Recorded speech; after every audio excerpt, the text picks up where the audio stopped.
BeastNet Podcast, sponsored in part by James Safety Services, OCR Buddy, and supported by the fitness community. Here we discuss all things fitness related, running, rucking, mental health and preparedness, and of course, obstacle course racing. Welcome to the BeastNet. Hey everybody out there in BeastNet land, Hammer here, and today we're going to be talking to the owner of OCR Overload, Aaron Frank. We're also going to be talking about Hildervat and recapping the Jacksonville Spartan from late last month. Aaron, how are you? Good. I'm doing great. The weather's awesome today in Florida. It's not raining. Hey, there you go. So we're good.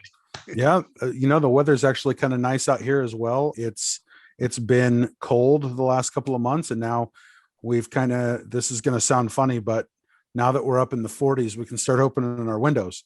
So we got the air conditioner turned on today. Oh yeah. Yeah. See, for us up here, man, like as soon as we hit 40s, we're golden. Just open the windows. Yeah. Just open the windows, get a nice breeze rolling through. And I mean, hell, I used to live in Oklahoma. So like down there, it's like 110, 115 in the spring and the summertime, especially in the summer. And I couldn't deal with it. When I moved up here, I was basically in heaven, man. I'm like, man, this is great. Freaking 40 degree weather. I am home. Awesome. So yeah, let's jump right in. OCR Overload. Kind of give us an idea, like a recapping of what OCR Overload is, because I know you've talked with you've talked with Lisa before. So yes. So when me and Lisa talked, most of the things that we're talking about was still on paper, and it wasn't until probably the week after I talked to Lisa, it got real, and it got real fast. The names of the people. So being a race director is a whole lot different than just running a race and running elite, because I imagine it's crazy. So you see these people on the race course and they pass you. Obviously, back in my prime, which I still am with my age group, but back when I was podium chasing, you would get past. There wasn't one race that Lindsay Webster, Nicole Miracle, Faye, or any of them wouldn't pass me in the women's program. Yeah. They'd be passing me. There'd be two more obstacles left, a half a mile or a mile left, and here they come. And I'm just like, okay, I failed again. I'm being passed by the women. I had a 15-minute lead. So it's kind of strange how that works now that I'm in the director's role, because now it's like when you see a registration come through, like Jamie, Aaliyah, Heidi. Oh my gosh, Heidi, she's a beast. Logan, the team from Puerto Rico that showed up. We had the team that actually won OCR World Championship. Oh wow. In the Puerto Rican division. Wow. Actually show up. One place second, one unfortunately got really cold at the end. It was a brutal race. The weather in Florida, my gosh. But it's really weird. So when I'm seeing these registrations come in and I'm seeing these names, it's like, man, I just want to race against them. Forget being a race director. My gosh, I want to get in there. I want to have some fun. I want to play. We were for so long with this whole COVID thing. And I got to give a race director, Julie, and her builder, Jason, a lot of credit for this. They're up in an area where she was literally told she was crazy for holding OCRs last year. And I have to tell you, and I'm not shy to tell the world this, she has taken OCR by storm with her race and development, Phoenix Races. And she's leading a way for a lot of us to actually learn it's okay to have a race where you only have 1,000 people. Yeah. It's okay to only have a race where you have 1,200 people, 800 people. We need the big boxes like Spartan and Savage, OCR World Championship. I don't even think Indian Mud Run is in my league. They're so far up here, and I'm way down here. Because Hubie's always done such a phenomenal job with what he's done with his team and his development staff and his obstacles. And there's so many role models leading into where me and Lisa were talking. And when about a week after, when it got real, I mean, it hit me. Holy crap. I'm actually holding my first OCR without, a lot of help from the big boxes that I used to build for. Being a builder and being an athlete, I got to see so many different things and characteristics of the different races. And one thing that always drove me crazy is I'm obstacle heavy. I'm not that type of runner that can run consistently 7-minute miles. Yeah. Now I've got a 7:30 in me, but it's one. And then my heart rate is through the roof. And I don't have the energy and I don't have the oxygen inside my body to actually really do the obstacles the way that it is, the way you're supposed to do them the right way. Because everyone who designs an obstacle, there's a certain way that they do it to where you can breeze through it. You just have to learn how to do that obstacle efficiently. So when you have other racing companies out there, and this is something that me and Lisa were talking about with, 12 obstacles in a 5K, come on. It's like a trail run in a sense, because we still have that to where, oh, you're crossing a river. That's an obstacle. Oh, we're going to walk you through the mud. It's an obstacle. It's called mud. No, I'd rather give somebody a 55-pound sandbag and say there's 1,600 feet of mud. Let's go play. Exactly. But yeah, and these are things that I've learned from all these other racing directors leading up to where I was talking with Lisa about the differences between what I'm trying to accomplish and what everybody else is doing. So that particular race, let's just be completely honest, the weather sucked. We were 6 days ahead of build. Wow. Day one of build, we had every single rig off the ground. And I had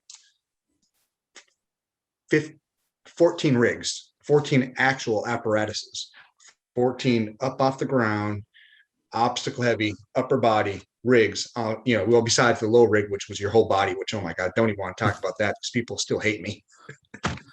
That's awesome. But yeah, day one, the weather was so good.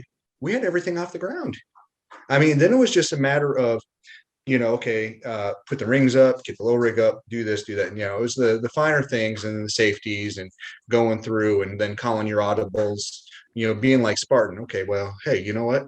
I'm going to add another half a mile this direction to this race just to throw people off because it's not on the map, fun stuff like that. But we were so far ahead and the weather was so beautiful the week of the build. All of a sudden, phones going nuts, watches going nuts. People are calling me, hey, you got this massive storm that's coming to Florida from nowhere. You might want to look at this. I look and I'm like, oh, it's just a Florida storm. It'll be done raining by 7:30 in the morning because that's what the app's showing, right? Yeah. Race day. It's 4:30 in the morning. My alarm goes off. I wake up. When I tell you this course was marked, some of the other podcasts with some of the other elite runners that ran it said there was no way to get lost on that course unless somebody kicked one of the course markings to the mud, because you were on a motocross track park that was clay, and there was people walking on the track that were sinking into their knees. It was brutal. I mean, it helped me because OCR Overload, everything's about overload. It's not a cakewalk thing. And the reason why OCR Overload is named that is because I would rather have more obstacles and less running for people that used to be me, that is still me, 240 plus pounds, 250 plus pounds, that doesn't have an opportunity to go to a big box and actually do more than 3 obstacles. Yeah. We need to get people off the couch. So with Lisa and talking with Lisa about it, explaining to her, she's like, you're nuts. How in the world are you going to do all these obstacles? Well, listen, it's a group of individuals. It's the staff that I had that came in. Paul came in from Atlanta, Georgia. Kimmy came in from South Carolina. She was our kids director. Travis from Pierce Tree came in. The team, OCR Tristy, led by Sadi, they came in on Friday and they set up their tents. Okay. And because I do something different as a race director, I allow team tents in the festival area. You got to, and this is why. I don't care if it's raining. I don't care if it's windy. I don't care if it's too hot. The festival is the festival. Yeah. That's where things come alive. And for people like Iron Ant Fitness, Team More Heart Than Scars, Trinity, TF Warriors, Get It Fitness, even Team, and you're going to love this one, Team Reefer Mudness. That's freaking awesome. They are the absolute life of a festival area, let me tell you. I bet. 4:00 in the or 4:30 alarm goes off. I get to the venue at 5. You ready for this one? Venue's destroyed. Oh my gosh. Tents that have been weighted down with over 100 pounds are 120 to 300 yards away. I had one of my tents that was a car. I had 2 carports, the 10 by 20s. Yeah. That were side by side. They were on top of one of the kids' apparatus. Huh. Yes. That's They were crazy. Oh my gosh. And I was just like, am I seeing this? I'm like, okay, it happens. Yeah. Now, how do I fix this? Man, we went into, it wasn't panic mode at that moment, but we went into, holy crap. And the weather at that point, it was downpouring. And it was supposed to stop at 6:30 to 7:30. Everyone's app showed it. People started showing up literally at 5:45 to come in. The hype was there. Yeah. The hype was there. This was the race. You're coming in from Phoenix. You were coming in. I had a blessing, and the blessing was 5 countries and 47 states. Hell yeah. That's awesome. That to me, and that to me was like completely eye-opener. Like when we go back to looking at the registrations and you see the Jamies, the Heidi Williams, the Ashleys, the Logans, you know, and you see that and you're like, yeah, these people actually are coming to my race. These are the people I want to race with. So all the different team members that showed up early, they jumped in.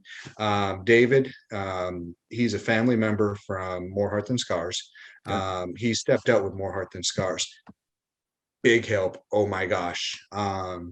There was about 6 or 7 from the team More Heart Than Scars that came in. They're like, what do you need us to do? We're here for you. You're here for us. You know, you volunteer and you step out on the course with us every single race that you can. You know, what do you need from us? And we went into mode. Joey lost his tent. Unfortunately, it got destroyed. So it was, hey, I got his tent that's still in the bag. Grab that, get it up, get your team taken care of. You know, I'll be there, you know, once, because my idea was to really, but so mass chaos was going on. I wanted to nothing more than to take the microphone and drop it and step out with that team. That was going to be my reward for putting this race on. Didn't happen though, but that's okay. There's always other races, and of course, there's such a great group of people to be able to walk with. But now the festival area is put back together. I've got my beloved Desiree with me, who I didn't know much of at all, getting ready to sing the national anthem. But we're stuck in a souped up golf cart trying to get around so we can go kick off on time the national anthem. We get around, national anthem hits, and I'm sitting here looking at 77 elite men ready just to launch and have fun. And I'm just like, wow. There's times when we take for granted, 30 people are going to show up for men elite, 25 are going to show up for women's elite. Here's 77 men getting ready to kick off. We're talking people from Team MIT. We're talking Iron Ant Fitness. We're talking Get It Fitness. We're talking Air Force Ken. So many people are there. And I'm just like, this makes sense. Yeah. And I was like, they're going to hate me. So did my little opening speech, explained to them, hey, for safety reasons, don't worry about kicking a bell. Don't worry about bells. What I want you to do is go all the way through the obstacle. Okay. And we said, let's go. And we went, and these men had a blast. And the course started, and they went off fast. And man, they went off so fast and so strong. COVID did not exist. No, I'm serious. They just decimated it. Just man, let me tell you, it was when they ran by me before I sent them in the first water obstacle when it was only 52 degrees outside. That's warm to us. That's warm, yes, to you guys, and to a lot of people that were, and to a lot of people that were on that starting grid, they came from up north. Yeah, you know, they were like, watch this. When their legs lock up, I'm going to pass them. And oh my gosh, 13 male lead changes in this race. Wow. Yes, this was not one or two people going out strong and then leaving the pack. Oh my gosh, the videotapes don't lie. The GoPros and the pictures, it's just like, wow, now there's a newly, who's that? Who's this? Who's that? Yeah. You really couldn't tell because they were muddies. But the rigs that got them, and I love it because when you went through Swamp Battle Alley there with Trinity Fitness, nonprofit, I'm going to that race. I'm going to try to run that race, and as well, I'm bringing obstacles to that race with Brian. So, one of those run locals, nonprofit organizations, 501c3 for Trinity Fitness. They take all of their funds from this race and they put it into gym memberships and into the gym so that people can actually afford to get off the couch. Do you like the BeastNet? Do you want to keep hearing it? Be sure to follow us on Facebook, Twitter, Instagram, and more at BeastNetPod. The men kicked off. Where they got in trouble was right after Swamp Battle with Gibbons. I didn't have that on the map for a reason. Surprise. Yep. And they were just like, well, here's the thing. I did 6 lanes of it. Wow. I'm that guy that if I'm going to have this many obstacles, if there's going to be an obstacle that I know that I have, and I'm not Superman, I struggle with that obstacle. That obstacle to me never should be in an OCR. But you know what? It is so fun to make people do it. So yeah, the Gibbons, and then 75 feet later was the Twister. So you went from Gibbons to Twister, which was awesome. Then, low rig, then a really nice trail run. You went around to Hildervat's 5 obstacle gauntlet, which really messed everybody up. You went around to the Muddy Abyss, which was more like a water swim with a 55-pound sandbag carry. Mm-hmm. But the thing that really got a lot of people was that gauntlet at the end. It was 26 feet tall and 70 feet long. You had monkey bars that were inverted that went to flat. Mm-hmm. Then you had a vertical cargo that led into an A-frame cargo that led down to 2 ropes that you had to go across. Then it led to the floating walls. That obstacle right there. And I wanted to cry so bad because there was a lady, and I'm not, I got her wristband and I didn't want to. I was with her there for about a half an hour. She was in first place and she's a rock star, part of MIT. The weather was not in her favor because she's a homegrown Florida girl and she's used to the warmer elements. Yeah. And a couple of the other athletes that passed her actually live up in the northern areas. So, they were more adaptive to the coldness that we actually had. But the ladies did a lot better job than the men did because the ladies followed directions. Us men don't follow directions at all. Of course not. No, of course not. No. We, what we do? We drive around. We get lost a couple of times. We try to reevaluate. And then, and then what, 40 minutes later, we're like, fine, we'll ask for directions. Fine. Yes. Our lead pack tripped over the marker and then kicked over a cone and got off course. Oh my gosh.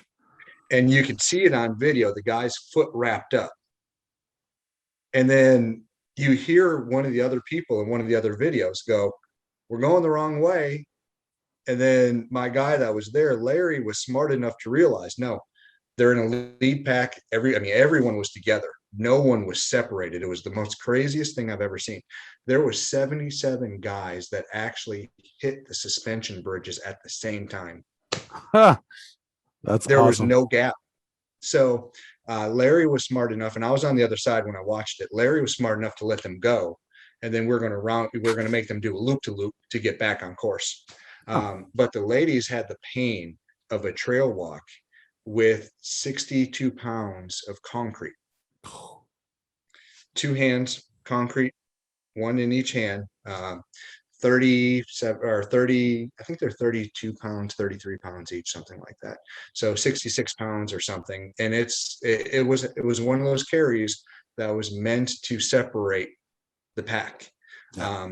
And you put those carries in there normally later on, but I wanted that carry in the front because when you got to those obstacles, I didn't have easy obstacles. Yeah. I mean, yes, we had rings. Yes, we had monkey bars. Yes, we had the rope climb.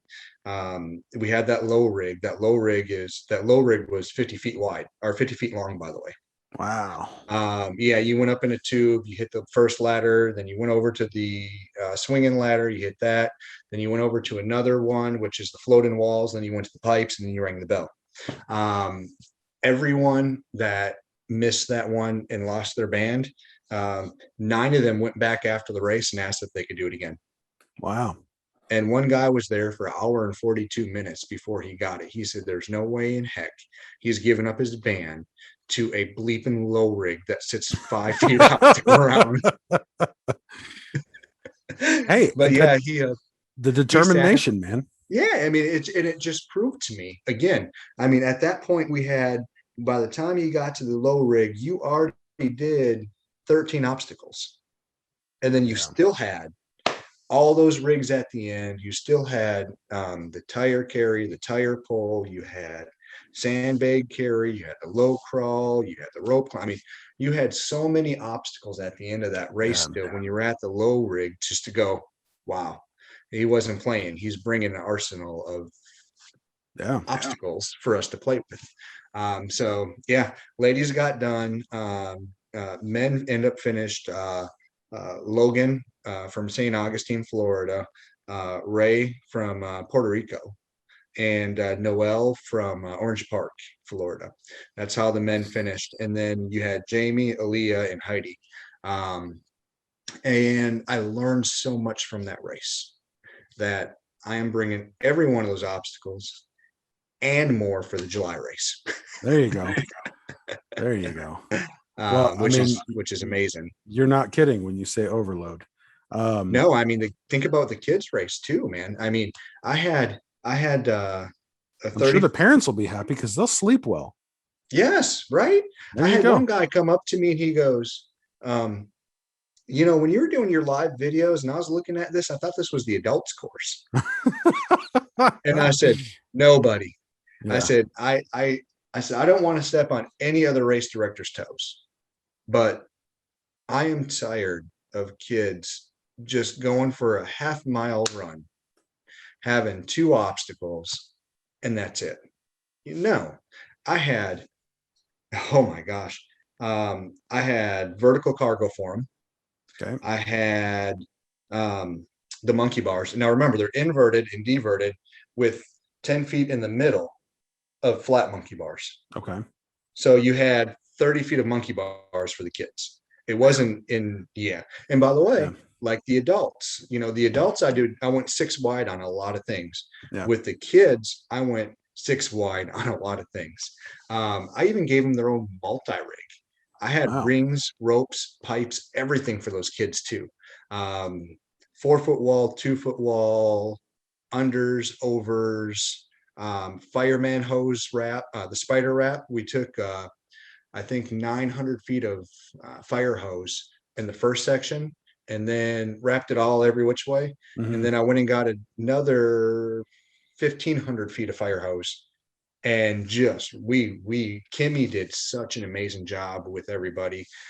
Cherie, James helped her with that one. Cherie and James helped her with that one as well. Paul helped with that one, and they made it to where you weren't getting through it. Let me tell you, these little kids went through it. And one of the parents came to me and said, my daughter's actually trying out for another racing development company for their junior program. Can she take a second lap? Dude, take as many as you want. It's perfectly fine. Yeah. I said, if your daughter does as good as I think she's going to do for my next race, I'll make an exception. You'll have to sign an insurance waiver and a liability waiver, and she can go on the 5K with you. I said, the 10K race may be a little too much for her, but we'll cross that path when we need to. He was like, are you serious? Next thing you know, I see this young lady rip this kid's course apart. And I'm like, he goes, well, I guess she didn't wait for me. She's already out there. I'm like, that's your daughter? He goes, yeah, that's my daughter. She runs 6-minute miles as she was doing the obstacles. And yeah, let me tell you, this young lady made me realize how much we're really missing it. Lionheart Fitness is another nonprofit. If you haven't followed the routine, I love nonprofits. Yeah. They're a nonprofit that works with kids, and they are so blessed. I watch their videos a lot, and I wanted to take a lot of the things that they have at their gyms that the kids are actually doing, and I wanted to make it happen. Because kids get pushed to the side. Yeah. Adults, when they go to run, they leave their kids at a babysitter, leave their kids at a parent's house or whatnot. And we just go out and we're used to spending $400 a weekend, $800 a weekend, very easy right now between travel, room, board, and tickets and everything else, which what me and Lisa were talking about. She was like, are you nuts? You're only charging $79 and you're giving people 50% off codes. I said, it's not about money. If I can break even and still provide this type of OCR for people, that's what we need to do. Yeah. And it's Lisa made a lot of good sense to me. I'm not charging enough. I need to charge more.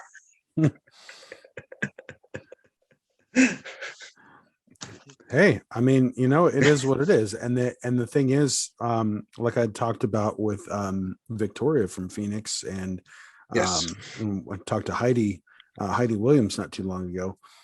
And that's the thing, like, when people discover some of these, I don't want to say like you said, the non-big box type races, when you discover something like that is going to challenge you, and it gives you maybe not even just the equivalent, but maybe even more during that race, money for the attendee is no issue. Like they're not worried about spending that little bit extra or whatever.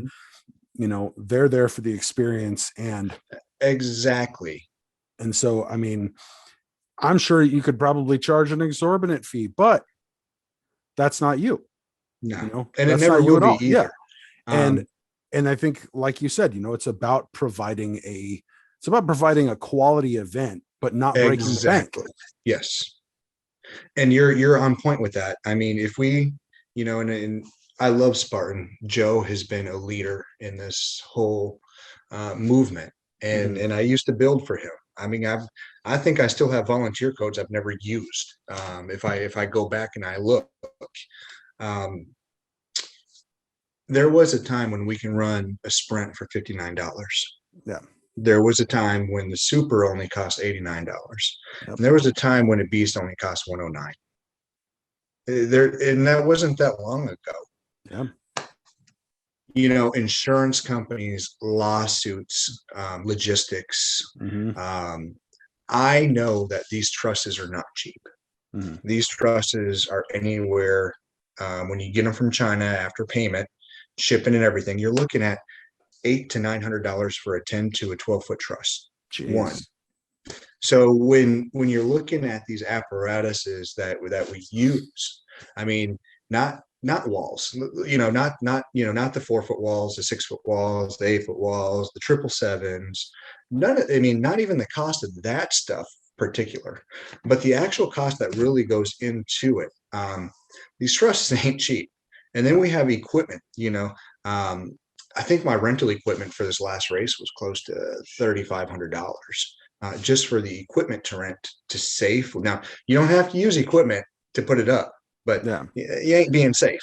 So the equipment plus the cost of the trusses and the bolts and everything else. I mean, man, I think there's 8 or 9 5-gallon buckets of bolts that I used. Holy cow. Put in all these together.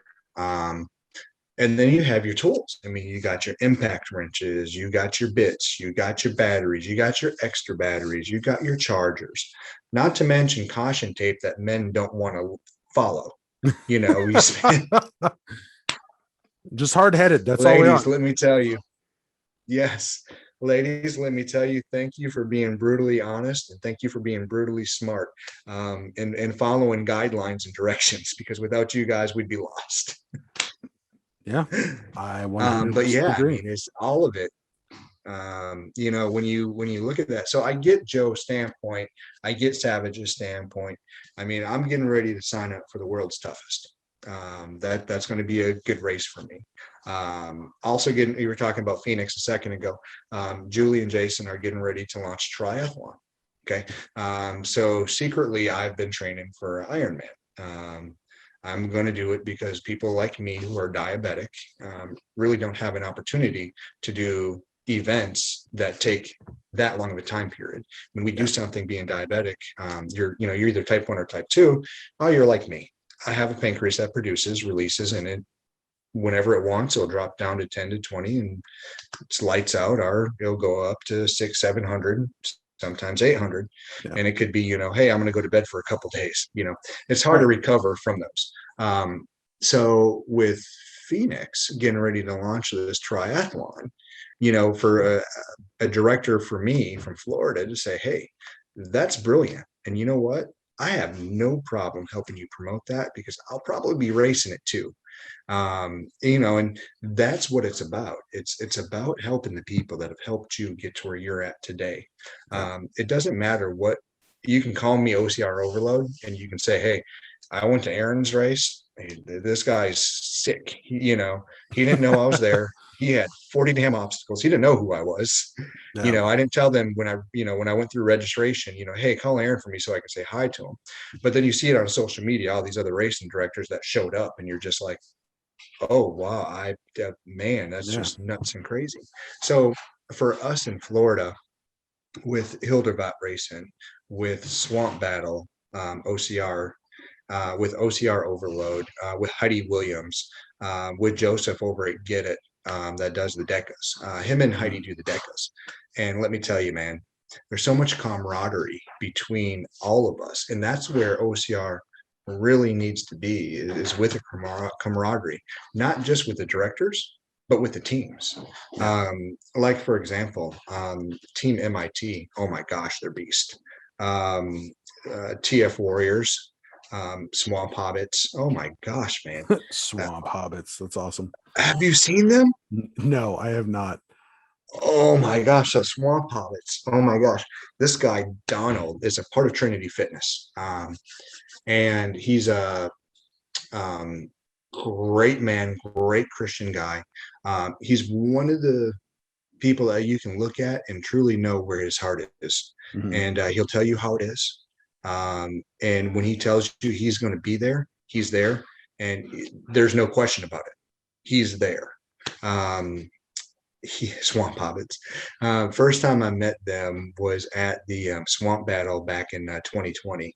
It's like so long ago, right? But we're already in March. I mean, some of us have already had 3 and 4 OCRs already this year. Yeah. So it's just like, wow, crazy. But yeah, the people like that just make the world of OCR what it is. Yeah. And it goes back to what we were talking about with the team tents in the festival area. Why wouldn't you? I don't need to charge a team that is showing up with 50, 60 people. I don't need to charge them $800 for a tent. I don't need to charge them what other people do, $1,000. No, listen, these are my vendors. These are the people who paid for their advertising. And this is where I want all of you guys in the middle. Yep. I want you guys with your tents. I want you guys smiling, happy. Bring your chairs, kick back. You don't have to worry about me kicking you out. Have fun. Because what happens is, like me and you, we met because of Lisa and Don and things of that nature. Yeah. But what if you were walking by and I was sitting down there on a chair? It wasn't even my race. Say I'm coming up to your guys' neck of the woods and doing a race, but I'm in a team tent, right? And I'm just sitting down. You're like, I think that's Aaron. Hey, that's Aaron, right? Yeah. And now all of a sudden, guess what? There's Aaron. We start talking. We're away from the microphones. We're away from social media. We're the same people we were when we first met each other. Exactly. That's what OCR is about. It's about a community. So being able to bring these tents and being able to allow other team members and other teams to affiliate with other teams, not outside in their cars, but actually inside their element. Yeah. I may not know it, but somebody right now could be watching this and they could say, man, I struggle from PTSD. I didn't know Aaron was a firefighter for 15 years. Man, he's seen some crap. I need to get in contact with them. People don't know that. OCR is about bringing people together to save a life. It's about helping other people take these obstacles. And it goes back to with Lisa. Aaron, why do you have so many obstacles? Because I might be there one day with my hand holding out on a 6-foot wall, and you happen to be coming up and going, oh, thank God there's somebody there to help me. Exactly. Otherwise, you're going to walk around it. Yeah. If no one's there and you can't go over a 6-foot wall yourself, you're going to face plant. And then your whole OCR experience is terrible. Yep. That's not what OCR is. OCR is about helping people through the obstacles so that they feel comfortable later on in life reaching out to us, me, you, Don, Lisa, Joey from More Heart Than Scars, Zach from More Heart Than Scars, Erica from More Heart Than Scars, Julie from Phoenix, Jason from Phoenix, Heidi from down South Florida here. Brian from Swami. That's what it's about. It's about taking ourselves out of the equation and just happen to be there that moment to help that person. Exactly. And that's what I think really separates a lot of us race directors, because I know that Brian from Swamp Battle, he was dirty at the Spartan race. Oh my gosh. Brian looked like he got his teeth kicked in more than once. And I can't wait to see his GoPro footage because he had his GoPro on the whole time. And seeing, okay, again, 2 race directors right there. Well, guess what? Dan from Hildervat was right there. Heidi was there. There's 4 race directors. Yeah. Now, all of a sudden, Joseph's there. There's 5 race directors. Here's 5 race directors, and guess who comes walking up? Garfield.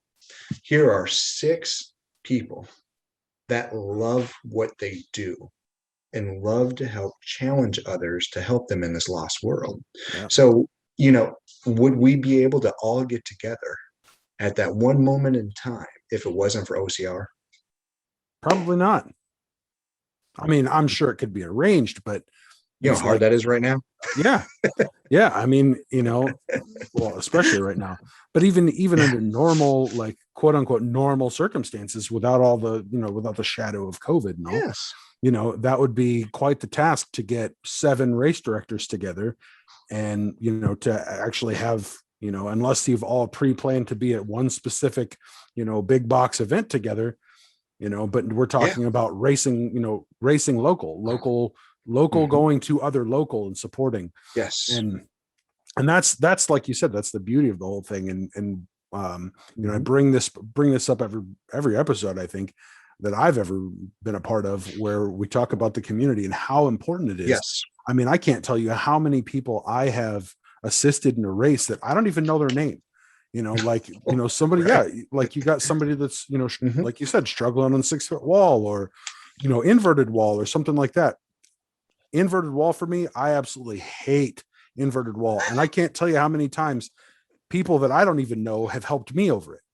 And, and it's like the second you get up there, it's like you turn around and, hey, who needs help? Or, you slide over. Exactly. There's somebody over off on this side that, maybe can't get over it, and Yep. everybody else that's following you already has a handle on it. You just, adjust over, help out, where you can. Yep. We did a Tough Mudder. I think it was late 2019. We did a Tough Mudder, and we were running alongside one of their ambassadors, Charity Fick. And she kind of, it was kind of funny because we had actually only signed up for the 5K, and so, but because she's a race ambassador, and we know her, she was like, just come with me, follow me, we'll do the whole 12K. So we did the whole 12K, and really the only reason behind it is Don had talked to her, and Don really wanted to shock the shit out of myself and our other host, Mike. And because he loves to torture Mike, because Mike's his best friend, has been his best friend since preschool. And so he loves to put us through our paces. And but honestly, I love it. So during that event, they had these really deep mud pits, probably like 6.5 feet deep. Nice. And they were, probably like 7 or 8 of them. And you just jump in, and water's like knee to waist deep, depending on, which pit you're in. And, you've got probably like 40 plus people in these things. And you don't know half these people at all, like, unless you came with a big team, but we didn't. And you get in there, and it's like, you have no idea who these people are, but, they've got, maybe they're the only ones left in there. They helped everybody else from their team out, and their team just kind of forgot about them or something. It happens. It does. It happens. I can't tell you, there's been a couple of times where I've left my team just because I was like, hey, I'm going to push myself a little bit. I'm sure I'll get to an obstacle where I'm kind of stuck, and I'll help people, or, if I get help, I'll help people until you guys catch up, whatever. And so, you see all these people that, you can help out. And that's where a lot of the connection for me comes in, because I've met a lot of people on the course that until that moment, I had no idea who they were. Exactly. And I've developed some pretty good friendships out of it, and like you said, with like the festival grounds, putting the team tents in the festival, to me, that's a brilliant idea.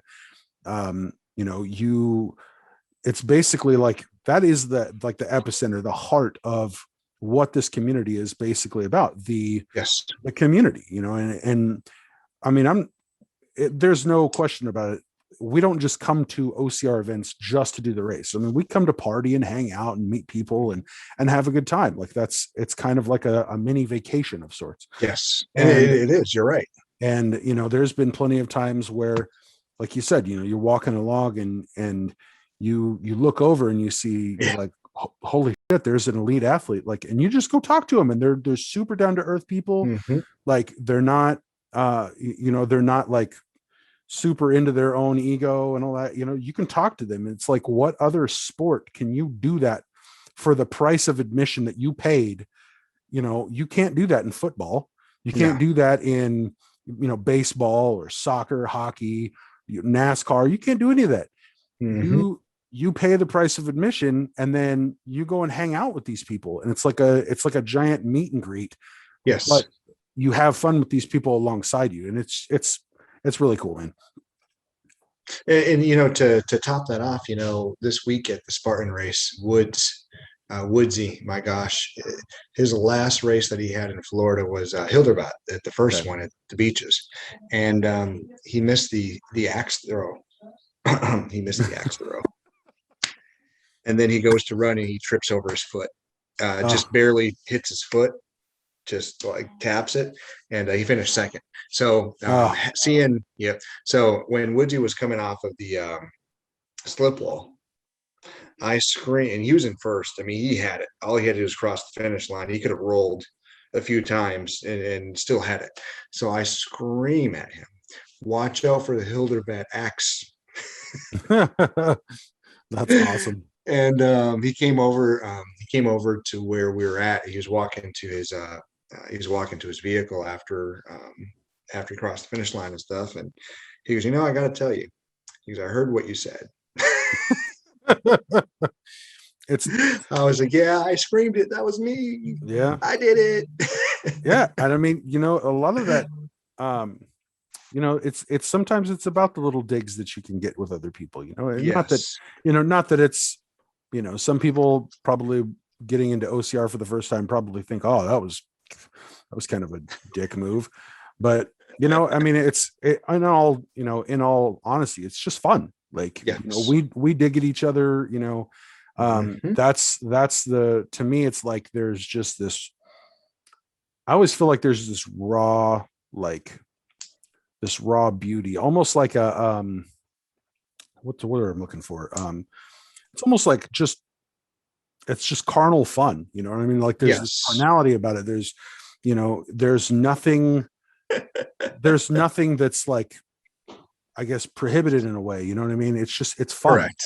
You don't hold back. You have a blast, and sometimes you dig at each other, but while you're out there, you give every single bit that you've got, Yes. whether you've got 95% or 100%, you're giving it everything.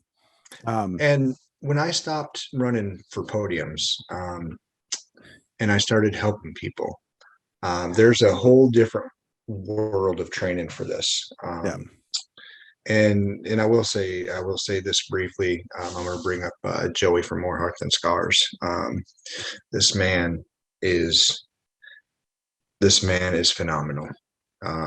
Many people don't know what he actually does behind the scenes to prepare himself for a race. There is nutrition, there's cardio, and there are workouts. And he's a beast. I wish I could put him on here so he could hear me actually talk about him like this. He starts his day with 2 hours of cardio. Most people can't even focus at work for 2 hours in one day. It gets better. He then works out. And then, like everybody else, he has to go to work. And he works and he works. He takes phone call after phone call, text message after text message, not just from people in his area, people all over the place. I've introduced him to a couple people that needed help. He's never once not picked up his phone and helped them, talk to him. We wear these bands, and these bands in the back have our suicide prevention number on it. And, obviously, we always tell vets press 1 because Joey and Zach are truly in the business of saving lives. But people don't see what goes on, behind helping. And where I'm going with this is, for an elite athlete, you train for a 45-minute race, you train for a 2-hour race, you train for a 4-hour race. You have a running coach, you have a weightlifting coach, you have a nutrition coach, you have a life coach, and most of us see therapists. I mean, most of us do. So you got 6 people right there on the side, okay, that people don't see us having to work with as elite runners. But what people don't see is, the people like Joey in particular. And then I am going to talk about him. He is amazing because he wakes up, he goes for a 2-hour run, he eats, he works out, he goes to work. If he doesn't get everything in, when he gets off work, guess what he does? He goes and finishes. The rest of it. Yeah, he goes and he gets the rest of it in. It's called dedication to saving a life. He has taught me so much over the last couple of years, not with myself, but how to accept those phone calls, not being afraid to answer your phone when it rings. 2 o'clock in the morning, 3 o'clock in the morning. Don was a part of and Lisa, and I think you did it too, the Sober Spartans 5K. No, that would have been Mike. Okay, Mike did it. Because I was off on my hiatus because we'd actually just had a kid. So yeah. Oh, that's okay. I remember now. It was Mike. I thought it was you, but it was Mike. So we did the Sober Spark 5K, and I'll never forget this. social media platform, OCR, and this is what really did it was you guys did a podcast about it. Somebody saw it. I shared it. It got shared everywhere, but somebody reached out to me because they're ex-firefighter getting ready to shoot themselves. I dealt with the situation, took my wristband off, flipped it over, gave them the number, said, I know you're not a vet, but I need you to press 1. Press 1. Yeah. Anyone who has dealt with traumatic scenes needs to know, press 1. Yeah. I was late. I text Joey, man, I need you. I need you now. Phone rang. It was Joey. And I was having so much trouble because most of the things that this man was telling me, I've seen. Yeah. I've had to deal with. So again, going back to what we do, it's OCR. Yeah. And it's like what you were just saying. I don't know this person. I'm in the middle of a mud hole that's about 6.5 feet deep. I don't know who they are. I got to put my hand on their butt and they got to get going. Yep. Yeah. It's OCR. So yeah, it is. And that just goes with exactly what you were just saying. But there's so much prep work in doing the different things and the different levels that is amazing. That people don't see. And thankfully, because of this podcast and the love that you guys have and the opportunities that you guys give us, local race directors, we're able to share those things with you guys, which helps spread awareness. And that's where we need to focus. Listen, OCRs are fun. I love building them. I love designing new obstacles. I've got a rig in my backyard. I've got a multi-rig in my front yard, and I've got a 4-foot wall, 6-foot wall, invert wall, 2-tire flips, monkey bars, rings, rope climb, spear throw, atlas, and a whole bunch of other things in my yard. And I take for granted, I really do. I take for granted that when I got off the couch, I really didn't have a support staff. There wasn't a support staff. It was a personal decision for me to get off the couch weighing 260 pounds. It was a decision I had to make. But thanks to you guys making sure that race directors from the Chattanooga area, the Florida area, the Texas area, the Washington area, the Portland area, Minnesota, and those, we all now have a connection. And that's really due to the hard work that you guys put together. And to me, I'm very grateful to be a part of something that's bigger than me, because this really is. I may run into you, or I may have ran into you at a different race and would never have known it. But thankfully, these podcasts reaches so many different people, and there's so many different elements of OCR that no one understands. Yeah, I completely 100% agree, man. And I thank you for that. And now, a word from our sponsors. Does your business need first aid, AED, OSHA, flagging, or other safety training? James Safety Services is your one-stop shop.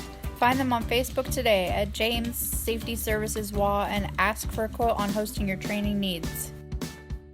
And we're back.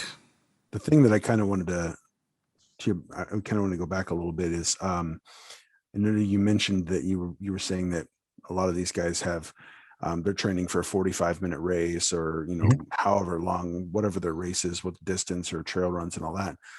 But not everybody trains specifically for these things, and I think the biggest thing is like what you were saying about with the importance of community, and especially with the importance of reaching out to people and saving lives, is that some of these people, they're not training specifically for a race. They're training because if they don't do something to occupy their time, they're basically saving their own life. I mean, you know, some people are training for 45-minute race. Some people are training for their life. Yes. And it might sound silly to like, it might sound silly to some to think, oh, OCR saves people's lives. You're damn right it does. Every day. Because every day. it's not just the connections. It's not just, it's not just the races. It's the purpose behind it. It gives you basically a drive to challenge yourself to do something else. Cause I mean, there's been a couple of times where it's like, I don't want to do a race, but I get off my ass and I go work for it because there's a purpose behind it. And some people really enjoy the challenge. I'm one of those people. I personally feel like, and I mean, I'll say it right now, not just to promote it, but I personally feel like Overload would be my kind of event to go to. The reason I say that is because my run game sucks. Like I can't go long distances at a constant pace. I have really no endurance in that aspect. But I mean, you put me in obstacles, you put me behind weights, you put me moving all kinds of, just mass or whatever, you put something to like make my mind work. And I love it. Like that right there, that's what I gravitate to. And there's a lot of times I go to these events that I dread going in between obstacles because I don't want to run. I want to be in obstacles 24/7 on these races. I wouldn't care if I had to go through a hard ass obstacle and then 30 feet down the line, there's another hard ass obstacle. Guess what? I'm doing it because I would rather do that than run. I mean, that's just me. But the challenge, that's the thing that really keeps me going. It keeps my mind focused. I'm not worried about all the other shit in life that is bothering me. I'm not worried about the things that are holding me back. I'm not worried about all of these other things. And at this, at the end, because we all feel it at the end, there's that, there's that joy, there's that sense of accomplishment, and even just that little bit could be the difference between life and death for any attendee. So and you nailed it, because it goes back to my theory about obstacles. I can have 30 obstacles in a 5K race. I could have 50 obstacles, 75 obstacles in a 10K, 15K race. But let me ask you this question.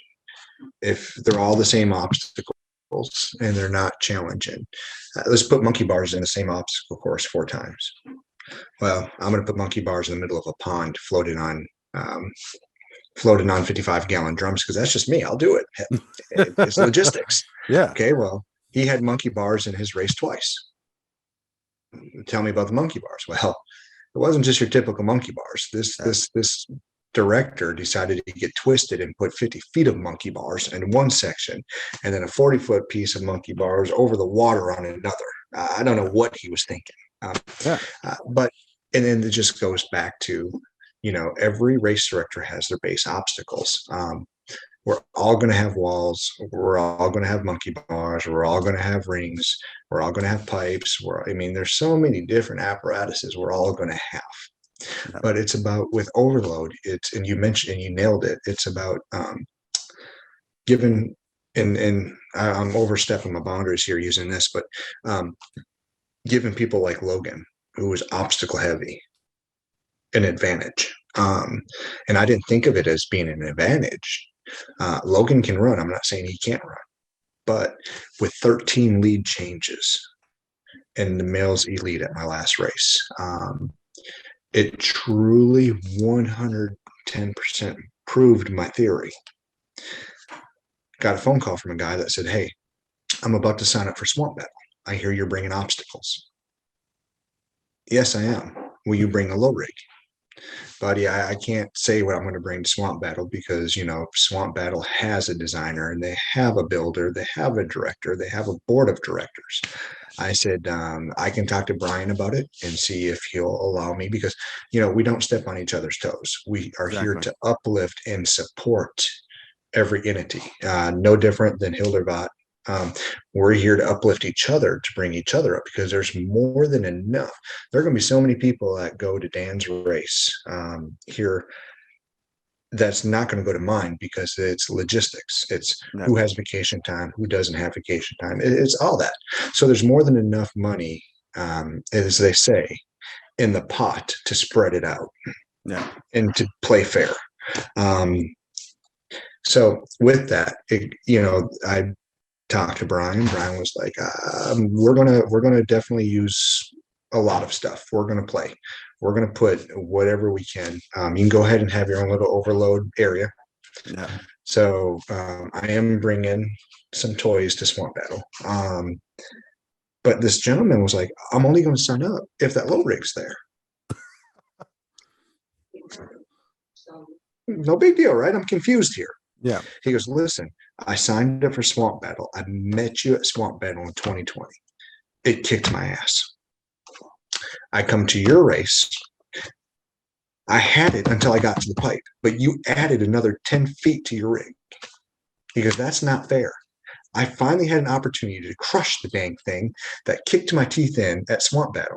But you added 10 more feet to your rig, Aaron. He goes, I know you added 10 more feet to your rig because I stood back and I had my dang wife take a picture of it because I said something's different. He goes, so I will take the 380-mile drive, come down to Swamp Battle, and I will register right now if you're going to get that low rig in it. Hey. I mean, can you blame him for wanting to, for redemption? No, I don't. I don't blame him because I wanted to do the beater so bad at Spartan during the Super.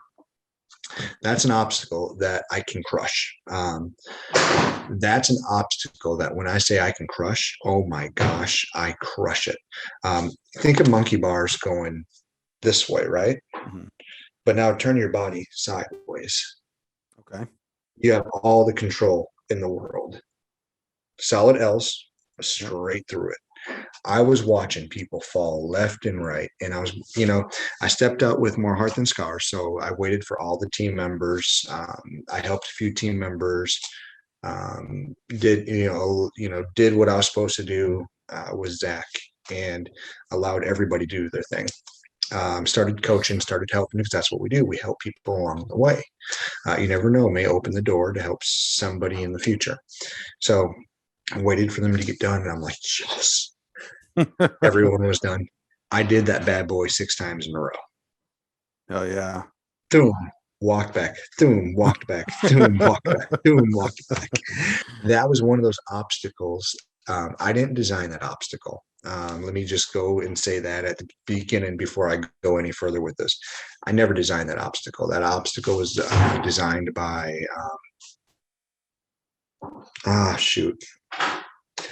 obstacle was designed by somebody else. But when I first saw the prototype of that, I was like, that's me. All day long.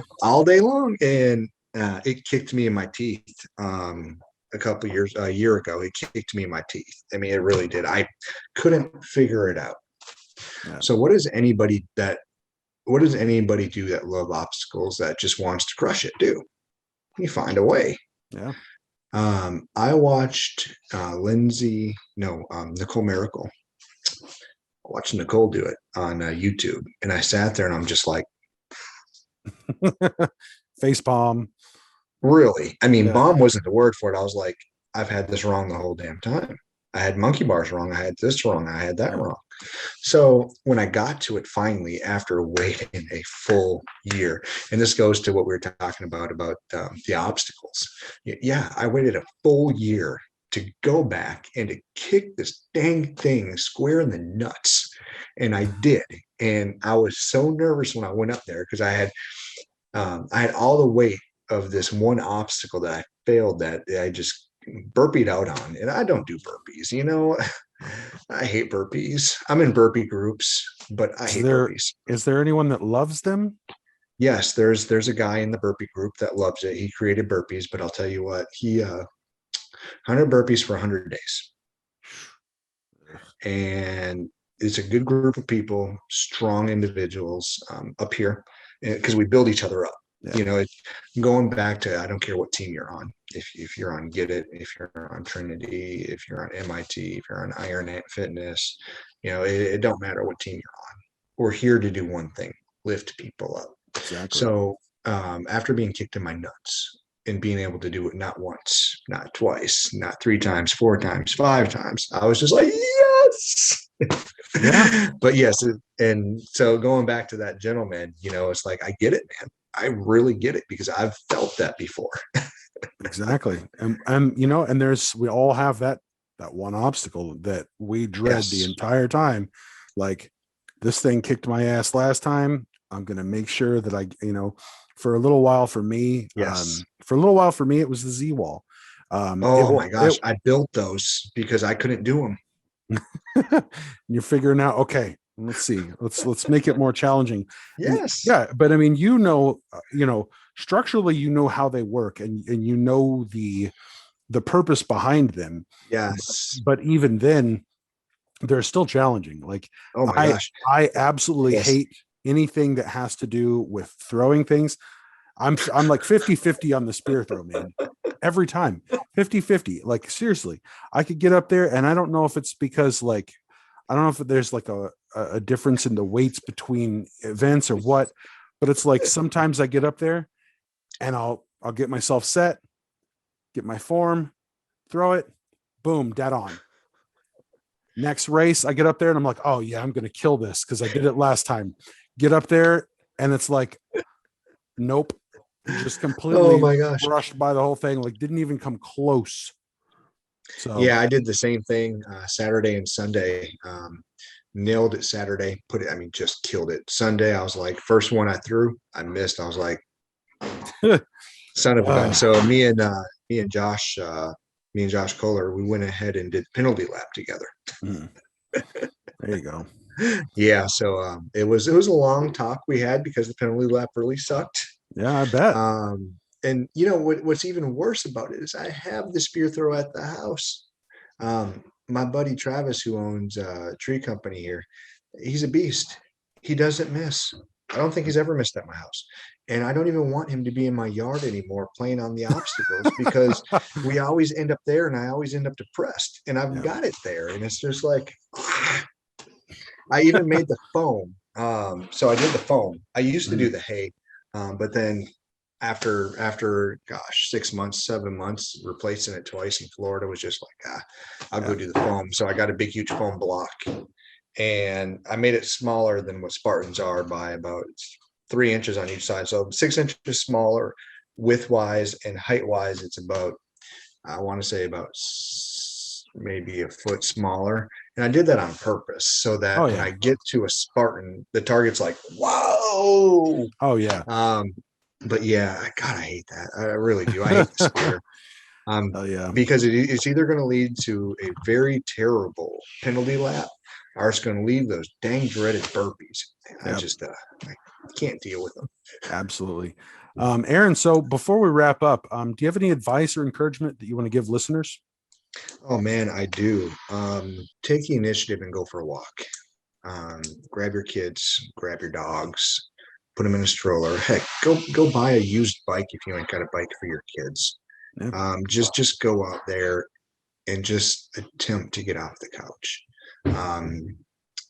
We have so many people that we have in our hearts, and people have underlying conditions, and they don't know. They don't know about their underlying conditions. They don't know they have heart problems. They don't know that they're borderline diabetic. Let's just face reality. Who wants to go to a doctor, right? So you go to a doctor when you're sick, and that's really it, because you're sick and tired of copays and you really don't want to be in medicine. So I get it. I do. But if you take the initiative and you go out there, other people will see you out there. Other people will be like, man, he just did a 5K.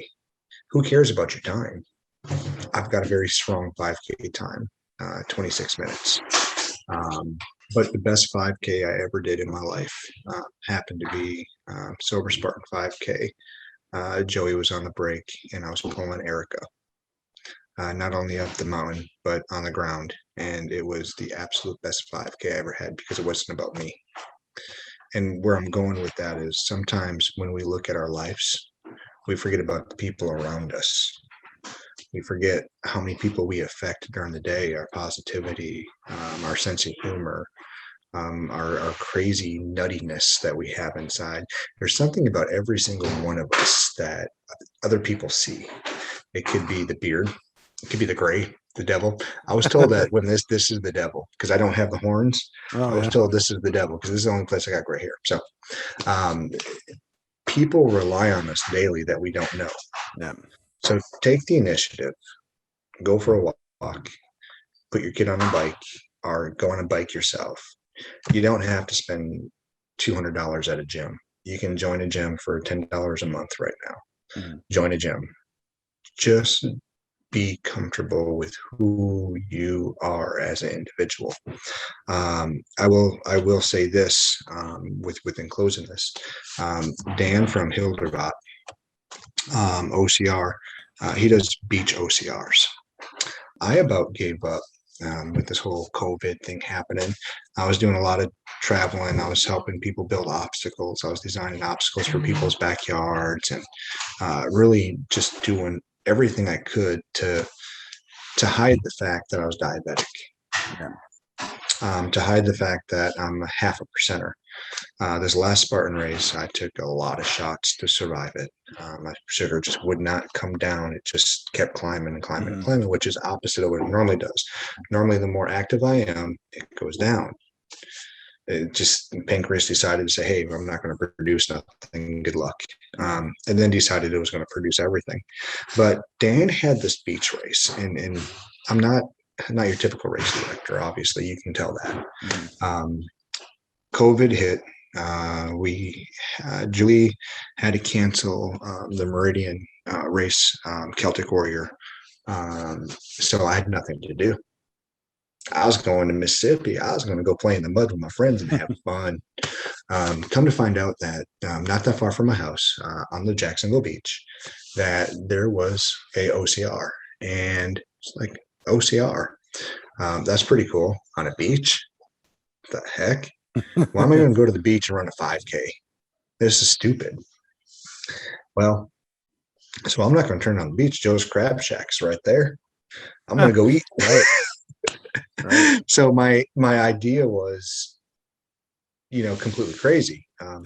But, and this is where I'm going with the whole diabetes thing and being active. I was not motivated to do a thing at all. I wasn't motivated to tell anybody, hey, life gets better for you when you're diabetic. We just have to start to eat better. We have to group up together. We have to use each other as a support group and a support staff. I wasn't motivated for that. My motivations were tied up in doing everything else. And I get to his race and I check in. I go over the boardwalk. My mouth hit the ground and I was like, holy crap. Regardless if you like beaches or not, here is rigs on a beach. Here is monkey bars. Here is rings. Here is a multi-rig. Here is a A-frame cargo. Here is a horror hoist. And it's shiny and it's glimmering and the sun's coming up from the back. And as the sun's coming up, I'm just like, there's Ryan Woods. There's Heidi Williams. There's Noel. There's Joe. I mean, it's just like, holy crap. Where has OCR been? Wow. They're hosting a race in May, May 22nd, May 23rd. It's a 3-part race. I do have things to do with it. I am the builder for Dan, but this is why I'm the builder for Dan, because he, like other people, have been told he's crazy. I've been told I'm crazy. Now I just smile at it because I know I am. Heck, you should see some of these obstacles I build. I am crazy. But it's a short track and it's 3 loops. So it's a 1 mile track that you got to do 3 times. Okay. It's on the beach. I don't care who you are in life as an individual or your character, because actions show differently when you're in different elements. But therapy, beach therapy, just think about that. You'd be locked up in the snow for 6 months. I know where you're at. It's hit or miss. Or you can go hit the woods and just relax, hit some 4-wheelers or hit some jet skis, whatever world you're in. But there was something special about that race. There's something special about Dan. There's something very special about Julie, about Jason, about Brian, about Kristen, about Jennifer. All these people, Doug, Donald, Garfield from Spartan. There's something special that when you group together, all your worries disappear. There is a pro series that's going to be there. You want to talk about an opportunity in OCR history to be in the middle, me and you, really in the middle of the course, watching Lindsay Webster, Nicole Miracle, Faye Stannon, Ryan Atkins, Ryan Woods, VJ, and everybody else, all these mainstream people. And we're talking the way that this course is designed, you're going to be able to pretty much put your hand out there and almost touch them. Awesome. That brings me to where I'm at with get off the couch. Okay. See what OCR has to offer you if you're not into OCR. We need to do a better job of promoting a healthy living. We have to. There's nothing wrong with having a few beers. There's nothing wrong with going out and having casual drinks with your friends, as long as it doesn't affect the safety and well-being of your family. There's nothing wrong with me saying, hey, you're going to be in Texas. I want to show up. I've got some extra vacation time. Those are the things that we need to do better, not only as race directors, as race people, but as human beings. We need to use these OCR platforms that are out there. Southern Spartans, Spartan 4.0, Sober Spartans, BeastNet, obviously, More Heart Than Scars, Trinity Fitness. There's so many groups out there that are there to help. We just need to do a better job promoting these groups and promoting the people within these groups to help save a life. Use OCR. Come to Florida. Beach therapy. I mean, seriously. I mean, that's in May. May 22nd, May 23rd. Weather's going to be great. Go check out Phoenix Racing. See what they have on their site. I mean, for crying out loud, the OCRs are out there. Thanks to directors like Dan, thanks to directors like Julie, thanks to directors like the team from Trinity Fitness that does Swamp Battle, Hubie, Garfield, me. I mean, thanks to everybody pulling us all together. So I guess in closing, all I got to say is just get out of the house, continue to have fun, bring your kids out, take that first step. That one step could save somebody else's life because you're not being selfish on a couch playing video games all day long and not being healthy. Your kid, your son, your daughter, your nephew, your niece may have an underlying condition and may never see it. But if they see that you're out there and you're active and you put a post out there on social media, I ran a 5K. It took me 2 hours. I'm so excited. Somebody like me is going to go, yay, I'm so proud of you. That's so awesome. I don't care what your time is. Yeah. It's like the guy that sat at the low rig for over an hour. Yeah. He could have sat there for 4 days. I would not have tore that dang thing apart. If that man said, leave this up, I'm not leaving Florida until I do this. I would have.